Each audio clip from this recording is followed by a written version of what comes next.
Kita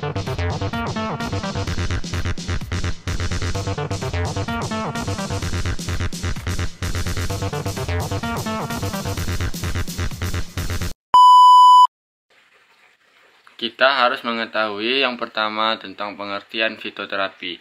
Fitoterapi berasal dari kata fito dan terapi, ya fito artinya tanaman dan terapi berarti pengobatan. Oleh karena itu, fitoterapi merupakan metode pengobatan yang menggunakan bahan-bahan alami. Definisi lain juga menyebutkan bahwa fitoterapi adalah pemanfaatan tumbuhan, bagian tumbuhan, dan sediaan berbahan tumbuhan untuk mengobati dan mencegah penyakit. Selanjutnya, pengertian infeksi, yaitu adalah penyakit yang disebabkan oleh masuk dan berkembangnya mikroorganisme ke dalam tubuh. Mikroorganisme di sini adalah bakteri, virus, protozoa, dan jamur. Baiklah, saya akan menjelaskan materi tentang jenis-jenis infeksi. Yang pertama yaitu infeksi bakteri. Infeksi bakteri ini merupakan hal yang paling sering terjadi. Terus dia tuh ada bakteri gram positif dan bakteri gram negatif. Bakteri gram positif contohnya itu pada Streptococcus pyogenes yang akan menyebabkan 500.000 kematian setiap tahunnya.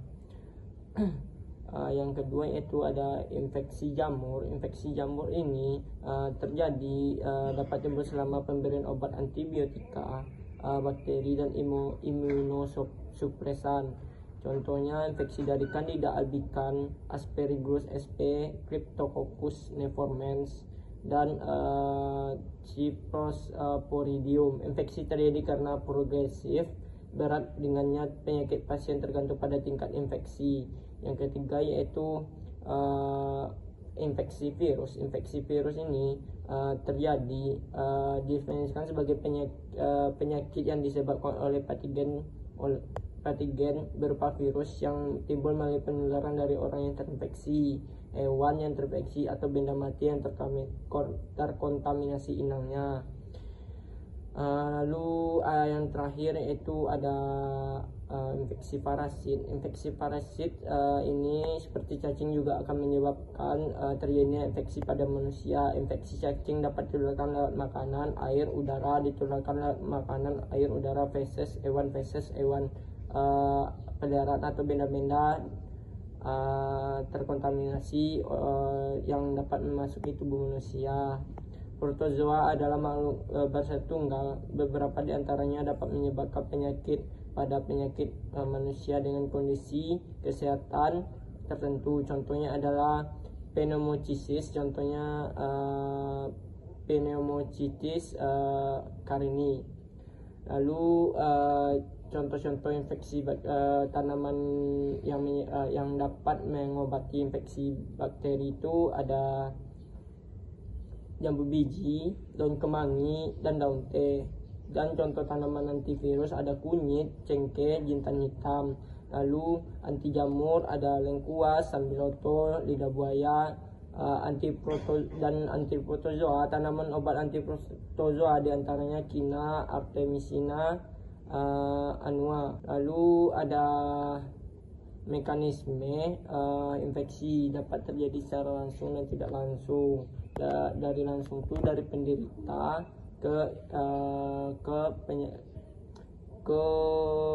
infeksi ke orang lain. Lalu dari ibu ke bayi dan hewan ke manusia. Lalu penularan secara tidak langsung dapat terjadi dari benda yang terkontaminasi atau makanan dan minuman yang telah terkontaminasi dan gigitan serangga. Baiklah, materi selanjutnya akan dijelaskan oleh teman saya. Selanjutnya ada penjelasan tentang tumbuhan yang bisa dijadikan untuk pengobatan anti-infeksi. Nah, anti-infeksi itu banyak macamnya. Yang pertama anti-infeksi jamur, anti-infeksi bakteri, anti-infeksi virus, dan anti-infeksi parasit. Baiklah, saya akan menjelaskan tentang antibakteri terlebih dahulu. Tumbuhan yang bisa dijadikan pengobatannya, yang pertama ada jambu biji, yang kedua ada daun kemangi, yang ketiga ada daun teh, yang keempat ada belimbing wulu, yang kelima ada pepaya, dan yang keenam ada bawang putih. Nah, jambu biji. Kandungan kimia vitamin C, vitamin A, zat besi, kalium flavonoid, guajivarin, quercetin, dan lain-lain. Efek penghambatan ekstrak jambu terhadap S. aureus, S. mutans P.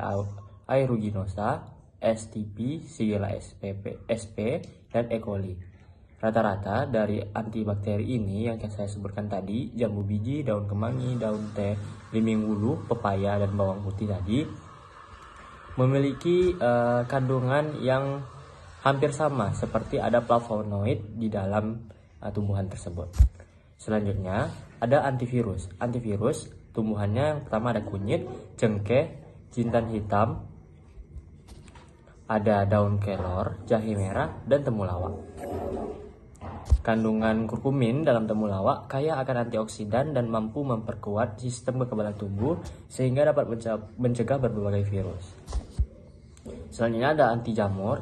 Nah, anti jamur ini infeksi jamur, yaitu infeksi yang disebabkan oleh jamur disebut mikosis. Nah, infeksi jamur secara umum dibedakan menjadi infeksi jamur sistemik dan topikal. Nah, anti jamur tumbuh-tumbuhan yang dapat mencegah mengobati anti jamur tersebut yaitu lengkuas, sambiloto, lidah buaya. Nah, daun dan akar lidah buaya ini mengandung saponin dan flavonoid, di samping daunnya mengandung polifenol. Selain itu memiliki kandungan antiquinon, terutama aloemodin dan aloin sebagai anti jamur. Rata-rata tumbuhan yang saya sebutkan tadi mengandung flavonoid atau polifenol yang dapat menjaga kekebalan tubuh dari infeksi tersebut. Baiklah, selanjutnya saya akan menjelaskan tanaman obat yang berkhasiat sebagai anti protozoa, yang dimana diantaranya adalah Quina dan Artemisia annua. Nah, bagian yang digunakan adalah kulit kayu. Kandungan kimia yang berkhasiat ini adalah alkaloid, quinolin dengan senyawa utamanya yaitu quinin, quinidin, sinconidin, turunan epi dan hidronya, dan quinamin, yang berkhasiat sebagai anti malaria dan penyakit akibat protozoa lainnya. Selanjutnya yaitu Artemisia annua atau sering disebut juga dengan sweet honey atau ginghao, merupakan salah satu jenis tanaman yang telah digunakan sebagai obat herbal.